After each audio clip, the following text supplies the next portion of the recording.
Hello, I'm going to speak about college safety. Now this building was a dormitory for females who were freshmen in the 90s. This is a former hotel. I want to read some of this information they have written up. You know, when we send our youngsters off to college, we want to make sure that they're safe, right? I know I did. Well, we learned as firefighters over the years, potential problems can occur in dormitories, in Greek housing, sorority housing, or whatever you have. It was a good idea for parents, for you and me, to walk around outside the building, also then look in the cellar, and look for potential problems. And I'll show you some of these problems. Now, in the 90s, there was a fire up on the 7th floor, the 7-story building. The firefighters went in. It was in the kitchen area. They extinguished the fire in one of the kitchen cabinets, just like your cabinet in your kitchen. Well, they put it out. So the lieutenant looked at it and he says, I want you to take that cabinet off the wall. Well, he didn't want to do it and kind of wrecked the kitchen. Well, he took it off, and on the back of that wall, it was all sparks. Obviously, it was a cheap building material in the kitchen. Well, that was a situation that happened. Now, if he had left that in the middle of the night, it could have been a fire in that particular building. There were 70 female students in that. Well, while they were handling the situation, I decided they didn't need me. So I began to walk around the building. I began to walk around the corridor of this particular building on the 7th floor, and I noticed that the doors were open and they were talking. It was 3 or 4 in the afternoon, that the covers to the smoke detectors were hanging down. They had taken some of the batteries out of the smoke detector. So walking along in that corridor, I noticed that, you know, the fire doors are supposed to be closed. The purpose of having it closed, so when if there is a fire in the corridor, it goes right down the stairwell. So I walked down that and I closed the door over. And then I looked up at the top of the stairway at the ceiling level, and they have skylights up there to let the smoke come out. I looked up and I said, they're rusted. That would never activate from smoke, and to let the smoke and heated gases out of that stairwell. Now that stairwell, this building, was narrow, it was wooden. It's the same way on the other side. I walked around the other 6 floors, and all of the fire doors were wide open. Plus, I looked in some of the rooms, and yeah, some of the, they had taken the batteries out of the smoke detectors. Well, I closed all the fire doors all the way down. And there was a couple of things that I looked at. I would look at the closets beside the elevators. They had all kinds of, like, flammable rags or oily liquid, and there was a potential hazard. And this was on every single floor. Some of the emergency lights, they didn't work. If it gets dark, you can run out of the door. They want something to be able to see, right? Well, as I went on, I decided to get down to the cellar. Cellars are very, very important. I walked down into the cellar, and it was a laundry area. Now I pushed that door open. I went down 2 or 3 steps. That door locked behind me. I tried to open it up. I couldn't get out of that laundry room. Well, I finished, I started to look around. I looked behind the dryers. Now behind the dryers, they had, particularly behind the dryer that had the lint, was full of lint. Also behind the dryer, this is an open vent. It's an old heating duct from years ago. Obviously the building had coal, and they usually, when they rehab a building, they leave these in. Now, if you check the internet for fires in colleges, the lint buildup in the laundry room, you'll be surprised. There's an awful lot of fires. Well, I said to myself, I'm all set. I can get out of here. There's an elevator there. I went over to the elevator and I pressed the button. Yeah, nothing happened. It didn't work. I said, oh man. Anyway, I went over to the exit door. Now that went out onto the street. Now I said this was a hotel, former hotel. And of course the lounge was down in that particular area. What was the lounge? So I tried to push open that door. You think that door would open up? It could not open up, no matter how much I banged and banged and banged. Usually all you need is 15 pounds per square inch to push that open. Wouldn't open. Well, if a young lady was in there, she would have been trapped. Plus me, I couldn't get out. Now luckily, a woman came along and she said, oh, hi.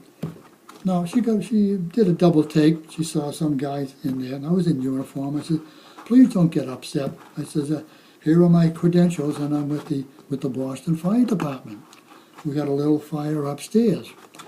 And she said, oh, everything all right? I said, oh yeah, you can go in, wash your stuff. I looked at her and I said, that was just like my daughter at a place away, at another college. She would walk in and she would take the word of a person in uniform like me. Well, I think if a woman's going to come in there and it's in the middle of the night, you should have 2 people with you. Well, I made a telephone call to make sure that the elevator was going to be taken care of, and also I made a comment about the laundry area. They got to do something about that and clean out the lint. Somehow get rid of that vent. And as for the elevator, the young lady said, well, this is a 3-day weekend. There's nothing we can do about that until someone comes to repair it. So if a young lady was something could have happened in there when that person walked in, she would have been there. She couldn't get out. Now I'm going to go on and make some comments. I walked around on the outside because I wanted to see what was going on the outside. This is what I saw. This is a dumpster, and behind that is a dumpster. This is supposed to be a no parking area. There's a great big sign on there that says, on the ground, no parking, and also no parking on the wall. This is a better picture. In this picture, you can see the 4 dumpsters, and also in addition to that, if you notice the cantilever, it would go right down into the dumpster. Now, if that dumpster was on fire, they could have had some problems. I put some information in here. Anyway, the person that was putting all of that tires and gasoline was from a nearby gas station. So the cantilever would pull down. There could have been a fire in that. And this is 7 floors up. It could have come right into the fire. I'll bet even today, if you look behind that building, they'll still be there. There'll be different dumpsters, but they don't clean it up that much. Now, I want to bring to your attention that these situations do occur. They do occur. I want to show you some pictures. This was in the 90s. And in the 90s, I've had some fires. This is a I had a fire in this, there was a fire in this building. This was at 86 Linden Street. Now this was off campus. People living in this off-campus building. This was what the fire was like. These people were up there, were 4 apartments up there in this illegal apartment up top. Also, there were illegal apartments in the cellar. Now, a young lady burned in that. This is the young lady. Her name was Benlin Lee. She called up her mother and she says, "Mom," she had left the dorm. She says, Mom, I have an apartment." So the mother said, like all mothers are going to say, right? "Well, are you going to be safe?" "Oh, yes, Mom, I'm going to be safe. Everyone's going to help me." Well,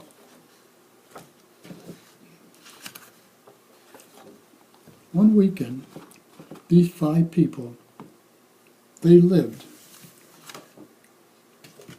up in that fire where they had the building, where I showed you the fire. Let's find that. Yeah, it's right here. They were sleeping, these 5 people were sleeping at 6:30 that morning up in this particular building. It was overloaded with people. 14, 15, 16 people, not supposed to be that many people in there. At that particular time, the Boston Globe, they conducted a 9-month investigation about slum landlords. We have slum landlords all over this country. That's why I'm telling you, I don't care where you are, you've got to inspect the particular building where your daughter or your son is. Look up top, look in the attic. Now they did a 7-minute video. You should download that. You download Boston Globe, or bostonglobe.com/spotlight. It's an 8-minute video. These people complained about all the problems in that particular house. Now, interestingly enough, I told you that there was a fire in that particular building. Let's go back to it. Well, here's a fire afterwards, that particular day. This was about 2014, 2015. A couple of firefighters were injured. I want you to look at this picture. I had a fire in that same building in the 90s. It's written up. There's a report. Now, I came up. I used to take a lot of pictures. I came up from this end. Obviously, I must have given the okay for them to take out their, whatever was left. It was all soaking. These people, they probably remember going out. The building must have been pretty much unsafe. But you wanted them to get their stuff out because after a while, you get an empty building, people come in and take what they can. It's pretty much of a shame. So the pictures I just showed you, they had put about 15 or 16 or 17 or 18 students in there, and many of them, they all lost everything. This is what it was like when we finished up and put a lot of ladders up into that building and everything. Now across the street, at 84 Linden Street, a young man leaped out and a young lady from the 3rd floor in the morning. Now this was 7 o'clock in the morning. This is what the building was like. 7 o'clock in the morning. Only they had 14 apartments in there, not 12 like the other one. A lot of them were illegal. How would you like to have your son or daughter leap out a window like that? They had illegal apartments in the cellar. 2 of them, they barely got out. This is the young man. He leaped out. Now these people lost everything. He had brain injury. You see, his name was Josh Goldenberg. He was in a coma for 2 weeks, spent 3 months at the Spalding Rehab Hospital.